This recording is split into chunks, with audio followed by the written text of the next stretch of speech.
So the clock's ticking. It's getting close to the big race and everything. Of course it is, yeah. They're like, what are we going to do here? The substitute they took with them. What are they going to do? Must have, yeah, they would take the substitute. So no, they didn't have any of them, and it's, a lot of injuries and stuff. Or just get a mate to do it. Just get a mate or a friend or the coach to do it. Yeah. But there's a lot of responsibility on these people, and you won't want to let your country down and that. And they're like, what are we going to do? Get a waiter or anyone. Anyway, the time comes to the race. Seems to be 3 people on it. There appears to be 3. Okay. Yeah. They start off, they're whizzing around the track faster than normal. They're beating their old records. Right, amazing. Because the new fella they've got a little bit smaller. Right? Is he in the bobsleigh, or is he pushing? He's in it. Oh, right, okay. Right. He's wearing a uniform and a helmet. He's got a helmet on, he's got the kit on. Nobody knows who he is, but the country's loving it. They're like, well, it looks like we're going to break all our records, Good. It's good that they found someone new. Yeah. Bet the other fella who left is sort of kicking himself, thinking, I could have been part of this.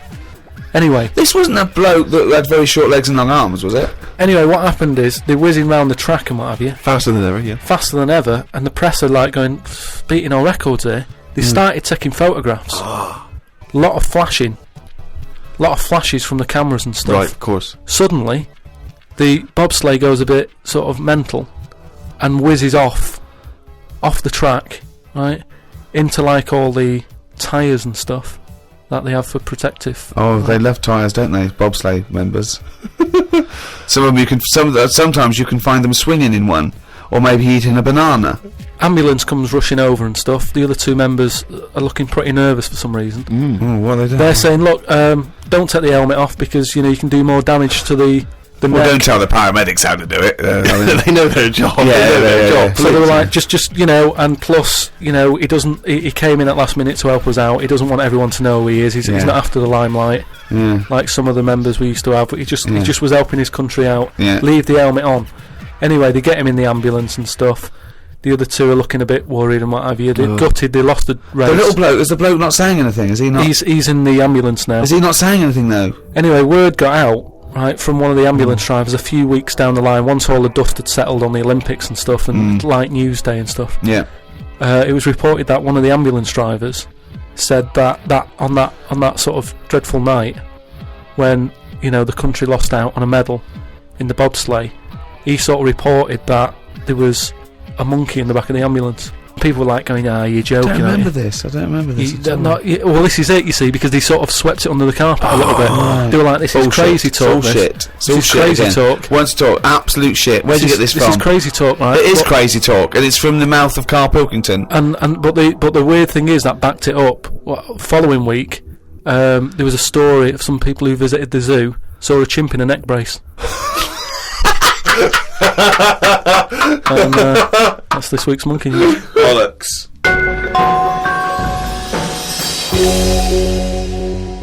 Well, that's the end of another podcast.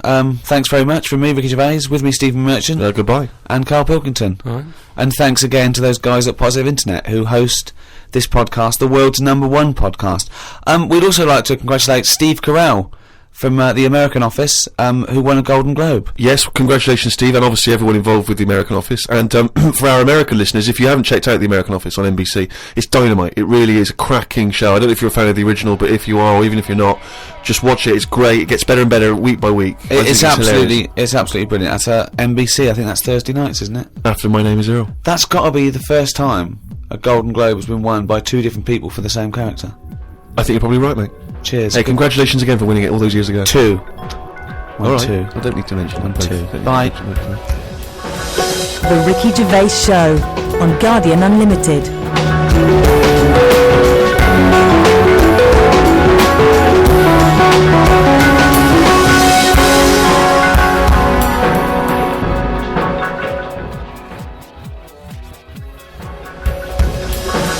The Ricky Gervais Show on Guardian Unlimited. Hello and welcome to another Ricky Gervais Show with me, Ricky Gervais, Steve Merchant. Hello. And Carl Pilkington. Alright. The 9th in a series of 12 podcasts we're doing. We've already done over sort of 2.5 million downloads. We'll probably do 4 million downloads by the end of the series. If I had a quid... I don't even want to discuss it, Rick. You are gutted, I'm aren't you? absolutely furious because I said to you when we studied this, I said, why, you were going, oh, let's give something free back to the fans, and I was saying, it's not worth it, they don't deserve it. But no, you demanded it, and I wanted to pay, I want to charge crazy money for I've it. been a fool. We've had about something like 6,000 emails as well. If we could channel this to good, because you know what I mean, this internet has been set up, billions and billions and billions of dollars go on this cyber highway, back and forth, doing good stuff, communicating, sending people into space, commerce, and people, hundreds of thousands of people are sending me pictures of Carl as a monkey. I know, exactly. I mean, it's unbelievable. It's not what this system was created for. Thank you for all your emails as well. That cost us as well a little bit because they're going through the website, which cost us a little bit of money. It also costs me my precious time having to wade through the crap that gets sent to us. Thanks to Kieran Gabriel from Merseyside who sent me a picture of Carl as Bruce Willis. It's the effort. We'll put all these up on the website. David Weinstein has started his own T-shirt range. I could eat a knob at night. And Paul Devon has sent me this caricature of Carl, and it's brilliant. Again, I think they're wasting their energies. It's actually a brilliant painting of a little round, bald-headed Manx, some sort of like freak creature. Yeah. Whereas he could have done a beautiful painting. But thanks to all those. I have actually waded through the emails, and I obviously, again, like Ricky, I echo the thanks for sending in all the different questions and comments about the show. And there's so many, it's impossible to obviously even reply to them or talk about them. But a couple of that have struck me. Emily from New York has asked Carl this: Carl, if you were on a sinking ship, or you were in a burning building, and you were with myself and Ricky, but you could only save one of us. I don't know why that's the case, but you can only save one of us. Yeah. Who would you save? Would it be Ricky or would it be me? I think it's a two-man dinghy. Right, okay. Possibly. And we're trapped, and he knows that if he stays there to get both our legs out from under this thing... The girder. Yeah, he dies, so he's got room, he's got time to save one. It's obviously me. It's hard to say, isn't it, at this point? What, because Steve's in the room, you mean? Well, no, just because we don't know what the situation is. Okay, well, let's say we're on a sinking ship, all right? So you're gonna have to rescue one of us, drag us into the dinghy. It's going under. You know, in 30 seconds, okay, this ship's gonna go under and drag you down, and you're gonna die, right? And our legs are trapped, and you've got enough time to untangle one set of legs. Whose legs do you untangle? Now, just because my legs are long does not necessarily mean it's more complicated. No, it's exactly the same amount of time. Just have to make a choice. A terrible choice that Steve would not, hate you for. Well, no, listen, this is all I would say. For long. He's going to drown in 30 seconds. Forget him. So bear in mind this, Carl. You are going to be stuck in a dinghy with Ricky Gervais, and who knows how long that's going to take. Think of all the head squeezing that's going to be going on, the comments, the wind up. And do you honestly think that he's going to, if there's any provisions, that he's going to split them evenly with you? I mean, he's going to have drunk all the water, and there's only going to be about half an hour in. The food's going to be gone. Look at his gut. Look how much, of the food he's going to have to eat, the baked beans that you've got on board. Whereas me, you know how generous I am. I'm always sort of helping there we out. go. Carl, I think he's put the nail in his own coffin there. You know how generous I am, Carl. Let's talk about that, Carl. Come on, think about that one. Yeah, I mean, have you forgot about that, Steve? What? The time when we went for a coffee and we had to have a bit of a heated debate about the 50p change. Yeah, you owed me 50p, and you decided you didn't want to give it to me because it was only 50p. And my point was, it's not a question of 50p, it's the fact that it's not your decision to decide not to give it to me. If I want to be generous, that's my decision. But you can't go, oh, it's only 50p, Steve. It's my decision who But you just given him a free keg of beer. Yeah. That did not come to you, and you didn't pay for the free keg of beer. It was a promotional thing that was sent to you. It's the same thing as the way I gave Suzanne my leaving present from my last job. A lot of people may not be aware of this if they haven't heard us talking about it before. Yes, but you had a gift from your work as you were leaving after however many years of service, which you then gave straight to your girlfriend without telling her that it had been received from people at work. Doesn't matter, she wanted a camera. It's the same thing as you. You wanted that lager that I got for free. It hasn't cost you anything. It doesn't matter where I got it from. So you now decide, because you've given me a free Curtis lager, that you can now say, oh, actually, I'm not, in the future, I'll just take your money, Steve, on a whim. Well, listen, stop arguing us. You're rocking the dinghy. Carl, have some of my cheese. Do you imagine he would ever say that? Can you imagine him ever offering you any of his cheese? Are you going to save Carl, mate? I don't want to say. Can we say on the website? Can you just do a little explanation of why on the website? We'll think about it, and I might do a sort of a for and against or something, and then sort of so the conclusion is okay, all right, something like that. go to rickygervais.com. The Ricky Gervais Show on Guardian Unlimited. Well, I've been waiting for this for a week. It's a regular feature now when we read from Carl's diary. Carl decided to keep a diary. He's gone through with it. I can see it there. It's massive. It's a huge desk diary that he has to carry around with him, and the pages are getting full up. You're really keeping to this. Yeah. Right, this is extracts from Carl's diary. Did podcast and went for an Italian with Ricky and Steve. Italian place is good. We've been there a few times. I always have the same thing, spaghetti. Can't remember what everyone else had. Last time we went there, Steve had little octopuses with pasta. You could see that they were octopuses. They hadn't been cut up or anything. My rule is that I only eat stuff that looks nice when it's alive. A cow, a chicken, some fish. An octopus is an odd-looking thing alive. Even worse when it's dead and limp. It looks like it just shouldn't have been sat in the spaghetti. Yeah, I agree with that. Ricky drew another picture of my head. We've given a few of them away as prizes, but he draws so many of them that they won't be worth as much anymore. Everyone will eventually have one. Like those pictures of a boy crying that caused houses to burn down in the 1980s. What does that mean? What are you talking about? Don't you remember if you're listening in America, they might not have made it over there. Is it the sort of like the sugary ones with kids? Like, is it Techikov or something? It's just some kid. My aunt in Nora had one, and it was just like a kid with like a blue jumper on, and it's like a painting, not a photo. Yeah, exactly. Yeah, and he's just crying. Like a chocolate box. It's really awful, sort of sugary. And what happened is they found out that a load of houses were being, and the weird thing was, oh, it's bollocks. every house that burnt down had that photo. Yeah, because every house had that picture in the fucking 70s and 80s. Idiot. It's like, we're linking it to sinks. Every house that's ever burnt down had a sink. You're talking shit again. Carry on. Wednesday. Saw a homeless bloke. I'm surprised that no companies have thought about sponsoring the homeless. Something like a clothing company. Give them some clothes that have an advert on the back. Everyone's a winner. Good idea. Not bad, is it? Got on the tube to Camden. Read in a free newspaper that hedgehogs could be gone by 2025. I think I've seen more dead hedgehogs than alive ones anyway, so I don't think I'll miss them. Went round to Ricky's house and had a game of pool. It should have been nice and relaxing, but Jane gave me some cake, and Ricky said I can't play pool if my hands are all sticky from cake. It was the sugar. And it wasn't that either. After he'd finished it, they weren't just sticky. He was licking his fingers, sucking his fingers off, and then was going to pick up pool cues and touch things. And I was thinking, go and wash your hands after licking your hands. You're not a cat.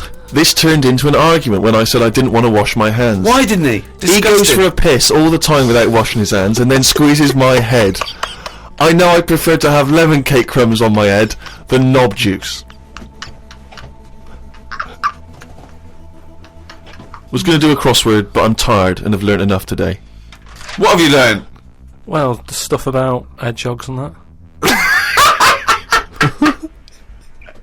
Oh, God. Was on my way to my mates and I got on a train. Got close to a station but realised I needed a wee. Was about to go in a cubicle when a blind man with a dog who was bumbling his way through the walkway came around. I said, "Are you after the toilet?" He said, "Yeah." I said, "It's on your right." I shouldn't have let him go first, as he took ages and it would be my stop soon. The dog waited outside the cubicle. I was going to stroke it, but then I remembered someone telling me that you shouldn't. Don't know Why why that not? is.